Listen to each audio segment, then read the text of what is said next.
There's one set of people to blame, and there's the politicians in Washington, whether you're Democrats or Republicans.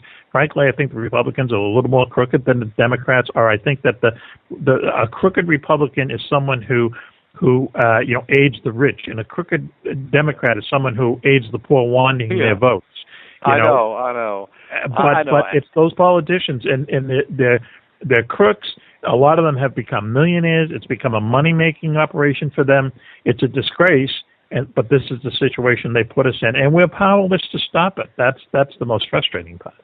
Yeah, I know. And also, like I alluded to at the beginning of the show, is that, I could speak on these things like drones, and people think, oh, well, that's just technological innovation. It doesn't threaten you. Well, I don't want to be chased around by some little drone. I mean, I don't want some guy gawking at me down there.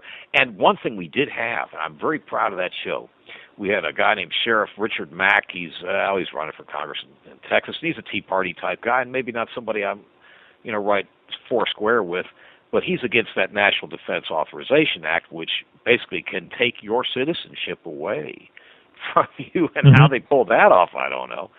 But, I mean, weird stuff. I think that the reason behind that, and maybe I'm just kind of wishful thinking here, but I think the reason behind that might be that, and we're really straying off the subject here, but, after 9/11, the State Department came out with a list of the most dangerous terrorists towards the United States. Yeah. And Al-Qaeda was number 2 on the list. Hezbollah was number 1. Yeah. Hezbollah is this terrorist organization that's basically in Lebanon, and they're supported by Iran. And the word is that they have a lot of sleeper agents in the United States. And that if Israel ever attacks Iran, the way that the Iranians would get back at us is that they would release these sleeper agents all over the place. And that bill that you're talking about, where you can just basically pick up Americans and put them in jail for no reason, I think that would apply to that segment. Yeah, would apply to, is that they probably know who some of these people are. You don't want to go through due process with them. You want to just be able to put them in jail. Now, once again, I'm hoping, maybe it's wishful thinking. The thing I don't like is this new chip they want to put in everyone's cell phone. So if your cell phone gets stolen or lost, you can get it back. I don't care about my cell phone. It costs $30. If I lose it, I'll go get another one. But that's another way they're going to keep track of us. I know. I'd prefer that too. I could go the $80 before the loss of freedom. I tell you what, we're just about the last break, and we need to get down to these UFOs in wartime when we get back, because it's fascinating, and we need to touch on some of the dicier stories in that. I know the people will like hearing about that, and we'll be back in about 4 minutes, and we'll get into those UFOs. Well, it's good to be back with you on Epic Voyagers, and our guest, Mack Maloney. I want to also say, if you did want to get up with me personally, you can reach me at kevincook932@gmail.com, and you will get me, and I'll answer the emails too. But Mack, I guess we better, in our last half hour, we better talk about some of these UFOs in wartime specifically. And one of them that I noticed, that for people to get a perspective, is these go way back, don't they? Right. We, when we first started doing the book, my editor and I, got together and decided, exactly what form we wanted the book to take. And for the most part, we covered the 20th century from 1909 up to the end of the first Gulf War. But we decided to put a run-up chapter in there, which is it's a handful of stories starting in around 300 BC.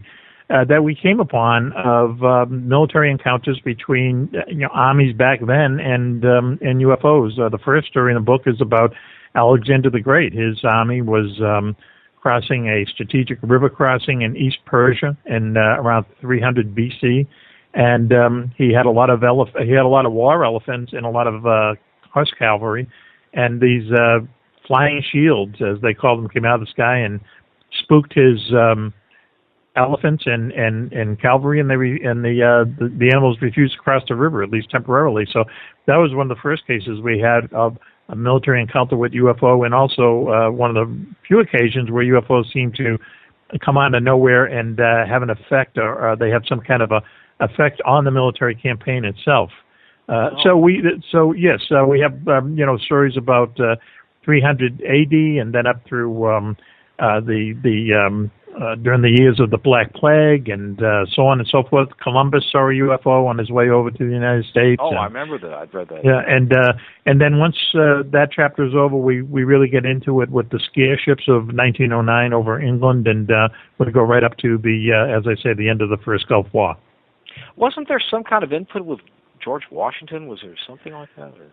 Right. I mean, once again, when we put the book together, we had about 200 episodes, 200 stories that we had to whittle down to about the 70 that wound up in the book, and we wound up with about a handful of stories that, you know, and I've said this many times, is they were just too good not to put in the book. And one of them is that we came upon some documentation where that was taken apparently from the letters of one of Washington's staff officers, where when the Continental Army was basically wintering over at Valley Forge when there was a very low point in the American Revolution, and you know they had no ammunition, they had no guns, uniforms, and little food, of firewood and so on, that they became friendly with what they thought was a tribe of Native Americans that they came to call the Greenskins.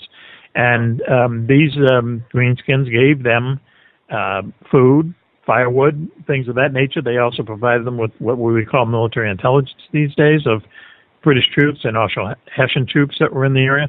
And according to some UFO researchers, they say that the Greenskins lived in a lodge that was shaped like a saucer, and this lodge was sometimes there and sometimes not. And so that has led some people to believe that, you know, they might have been in Washington, his army might have been in contact with people from a flying saucer. So as you can imagine, when you have that story laying on your desk, it's just impossible not to include it in the book. Oh yeah, I guess so. But I'm just trying to think. There's no way that. And also, people got to remember that you know, this was the 1700s. These people weren't, you know, wearing loincloths and throwing spears around. I mean, they were intelligent people, and obviously they encountered something way out of the Native American experience. I mean, greenskins, and oh my goodness, what's all this? Right. And in other words, we're not talking about savages here. Right. And also, Mac, I did note something I've mentioned in other shows that there's painting of the Madonna in the background in a medieval painting that's been in constant museum custody for 500 years as an honest-to-God card-carrying UFO. I mean, how can people argue with that? Well, UFOs show up a lot in like Renaissance art and everything, you know. Yeah. I mean, it's really amazing when you start to look into it how, you know, there's a lot of, you know, depictions of things in the background, usually in the sky, that can only be UFOs.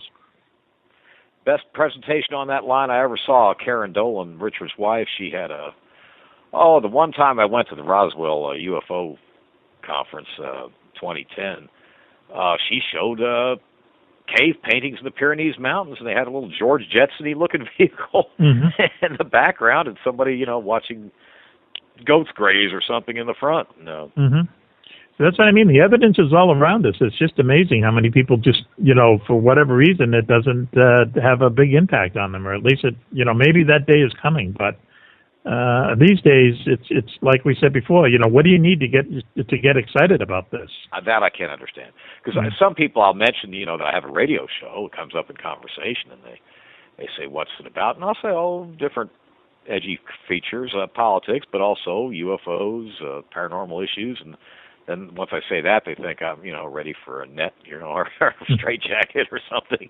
And I'm thinking, oh man, you know, what world do you live in? I mean, because this is a paranormal world. It really is. I mean, you have to have, at least if you have any kind of inquiring mind, interest in this. Of course, you know, I'm pretty religious, of course, with my experiences I relayed earlier, and you know, I realize I might better watch what I say and what I do if I've been exposed to that. But what I'm saying, though, is to have that kind of inquiring mind, you can't possibly be that narrow-minded, and yet people are. I guess there's just no way to know, except, but I mean, to me, you'd have to be one deadhead to not see there's a lot going on here. And now this Foo Fighter situation. I remember the only other time I'd read about that was in that book that I recommended to you, that Martin Caden's book about ghosts of the air. Right. And they talked of Foo Fighters, but sometimes in Caden's book they talked of actually seeing, in World War II, actually some kind of throwback to the World War I issue planes actually participating in bombing sorties with the World War II era planes. Right.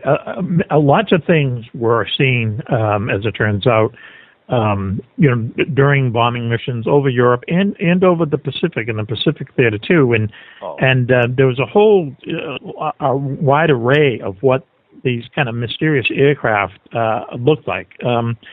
There's a author named Keith Chester who wrote a book called Strange Company about 5 years ago, and that's really the Bible on Foo Fighters, and he really did a lot of research on Foo Fighters. But people saw saucer-shaped craft, they saw cigar-shaped craft, they saw what they call unguided rockets, they saw fireballs, they saw huge white glowing spheres. They saw, we have one story in the book where an American bomber group was over a German city about to let loose on, let their bombs go, and they saw below them 3 World War I Zeppelins.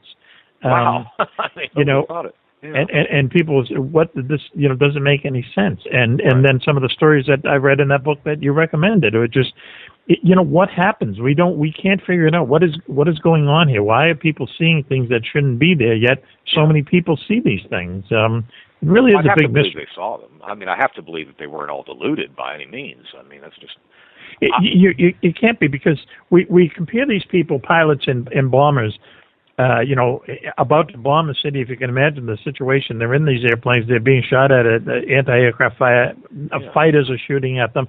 You were in battle 4 miles above the earth. That's the last possible person that is going to make up a UFO story. Yes, of course, and they're on a razor's edge. Their senses are heightened because of the danger element, and yes, they're not going to make any mistakes. But that really freaked me out the Zeppelin story is kind of similar to what I'd heard about before. Was actually, I don't even know the names of the original planes, but I mean the ones we could always see in a World War I remake movie, with the biplane or the bi-wing thing, and that would show up in the middle of all the comparatively modern World War II fighters and bombers. And the Zeppelins, that's the first time I heard of that, but I mean, this may be a weirder world than we ever thought of. Well, it is. It definitely is, and people see strange things all the time. And whether they keep it to themselves or it's just not publicized as much as it should be, or there's just so much other stuff going on around us. Yeah. I don't know. Like I said before, it's a mystery that people don't get excited about this more, but they don't. Some people do, and it's also only in the United States, because I'm working on a second book now, and there's a lot of information that I'm getting from Russia, and the Russians look at this as completely different. When during the last days of the Soviet Union, the Soviet military actually told there was 350 million. 3.5 million people in the Soviet military at that point, and they said, anyone in the Soviet military who sees a UFO, we want you to file a written report and send it to us. They actually utilized all their armed forces to be UFO observers because they were inquisitive about it. Over here, it's the exact opposite, where they tell people don't talk about it. Well, yeah, and of course I said earlier in the show that actually, that was one thing Alexander had in his lecture, was that Gorbachev, their former leader, did say, yes, there's obviously intelligently directed craft, period, take it to the bank, there's no joke here. And exactly. And I understand also the Chinese are more open to it, too, for some weird reason. A very repressive society, yet somehow, relative to UFO information, they're pretty open about it. Well, again, we're doing the second book, and it has to do with things like that. And there's a lot of very strange things going on in China. When it comes to UFOs, there were stories towards the end of last year where UFOs were spotted over this Chinese airport 3 or 4 nights in a row. the Chinese have a great interest, but as you say, they're a very secretive society as well and also a repressive society. But whether it's natural curiosity or they know something we don't or whatever, there's a good chance that they know a lot more about UFOs than they're letting on as well. Especially some of the things they're doing in China these days are very unusual. But for whatever reason, over here it's just cut and dried. Don't talk about it. If you're in the military, don't talk about it. If you're in the airlines, don't talk about it, or it's going to ruin your career. It's just a sad state of affairs. I mean, there's not many things we can be envious of the Russians for when it comes to like politics and military and stuff, but that's one of them, that they had the guts to ask everyone in the military to basically be a UFO observer. Well, I didn't know that. I'm glad to hear that. That's very interesting. But, I can imagine, and of course other countries, of course it's well known that Brazil and France and some other countries are more open about these things. Let me ask you this. What kind of Vietnam era stories did you have, or can you relate one or two of them? Well, it was unusual when we started to work on, as you say, the Vietnam era. What we found out was that just as that was kind of a crazy war, unfortunate war, and just really kind of not a normal state of affairs, lots of the stories that we got from Vietnam were really kind of crazy as well. I mean, let's face it, no one wanted to be there, and there was a lot of drug use and so on. But probably the most interesting one, most mysterious one, has to do with an Australian ship called the HMS Hobart. And what this story was up in the DMZ, which was the demarcation line between the North and South Vietnam. It's supposed to be a demilitarized zone. In the late 60s, in 67, 68, we being the United States, started to pick up flying objects over the DMZ. And immediately the U.S. military covered them up and said that they're enemy helicopters. They only flew at night. But if you know anything about the Vietnam War, you know that the North Vietnamese, not the Viet Cong, flew helicopters during the war. They certainly didn't fly combat helicopters. But so what happened was they kept seeing these things. So they brought a lot of radar up to the DMZ and brought forward a lot of anti-aircraft weapons and a lot of jets and jet fighters. And so one particular night, and they also wanted any ships that were available to patrol in the Gulf of Tonkin, off the coast of Vietnam, off of the DMZ. So that was the situation this one particular night where a lot of these things started showing up, and they were, for all intents and purposes, UFOs. A number of U.S. jet fighters launched and started chasing these things out over the DMZ, out over the Gulf of Tonkin, where this Australian destroyer, the Hobart, was patrolling. And suddenly, in the middle of the night, the Hobart was struck with two missiles, killed 4 Australian sailors, injured 30.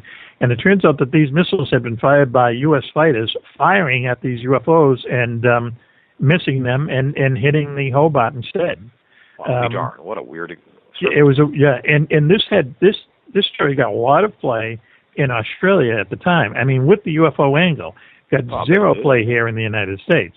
Later on, General Brown, who was at the time commander of all U.S. Air Forces in Vietnam, went on to be chief of the Joint Chiefs of Staff.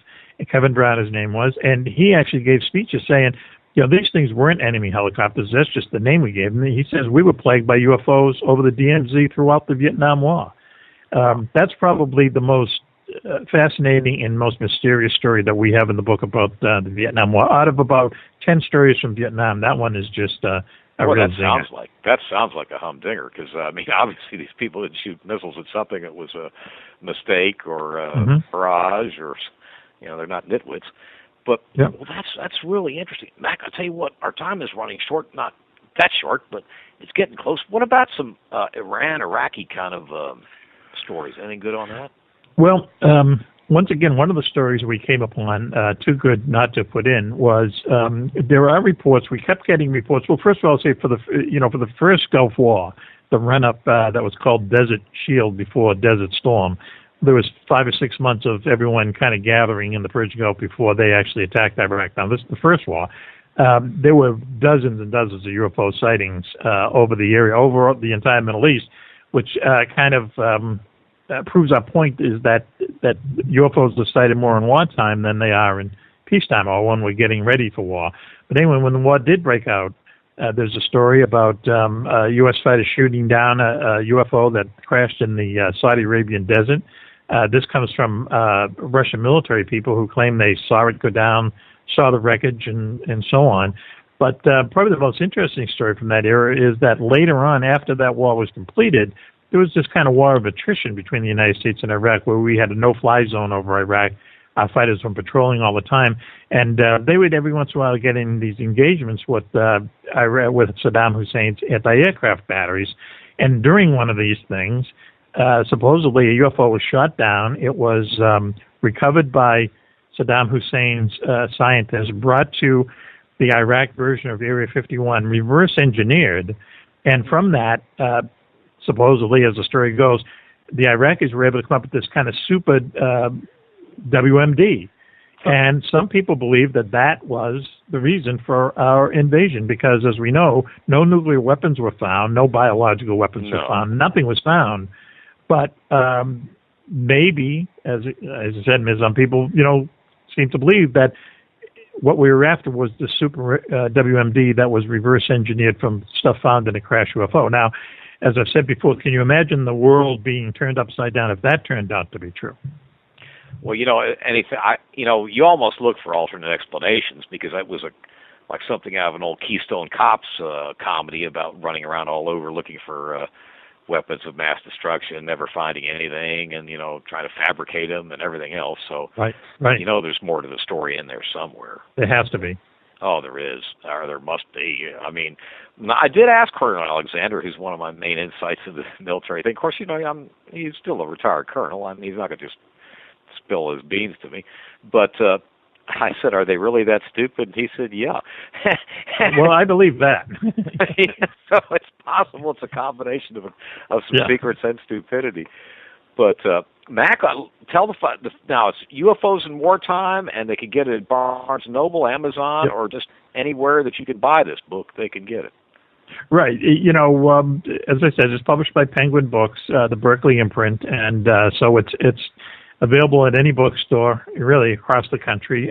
But the most direct line is to go to Amazon.com and to order it there. And people can go to MackMaloney.com as well and see some background on how we put the book together and other books that we've done. But sure. The most direct line really is to Amazon.com. Well, that sounds pretty good.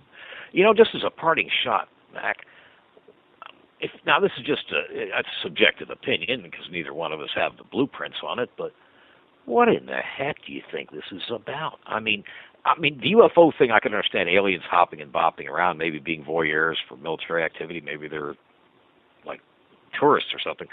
But what about the Zeppelins and the Foo Fighters that look like World War I planes? I mean, how the heck can that in? I don't know. We have a bunch of stories in the book that it's like a branch off of the UFO puzzle, is that people seem to see technology that is not of its time. Cruise missiles were spotted over Sweden in 1946. Airplanes of impossible design were spotted over Sweden in 1933.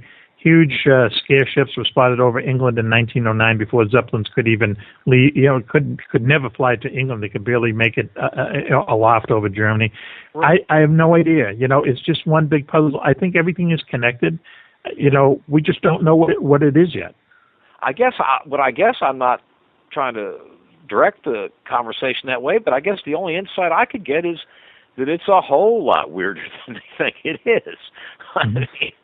I mean, the little alien with the gray alien and his little disc, yeah, but this is way weirder than that. So, I don't know. Well, Mack, you've been a great guest.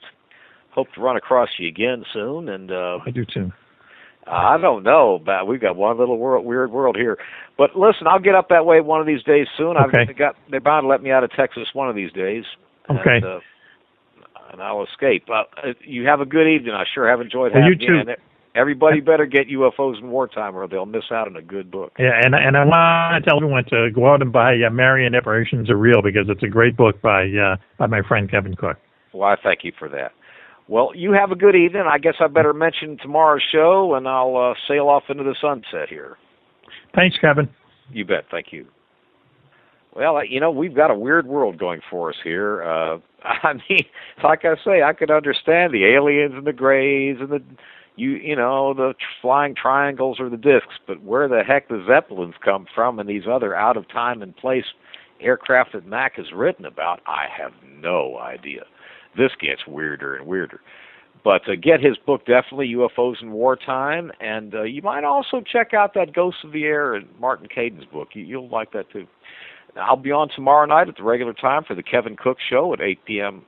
Central, 9 Eastern, and we're going to have Josie Ravenwing, who, once again, is the U.S. rep for the John of God Healing Ministry.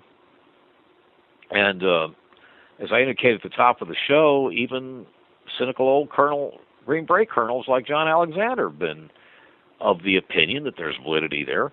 And Art Bell's sister and Dr. Dyer, the psychologist. I mean, there's just a lot of activity and concentration in this, and everybody seems to come across with a pretty good assessment. There's nobody trying to shake you down for money or, this kind of, seedy kind of format, nothing like that. So go ahead and join us on the Kevin Cook Show tomorrow at 9 p.m. Eastern, and use that call-in number. I mean, it really frees you up.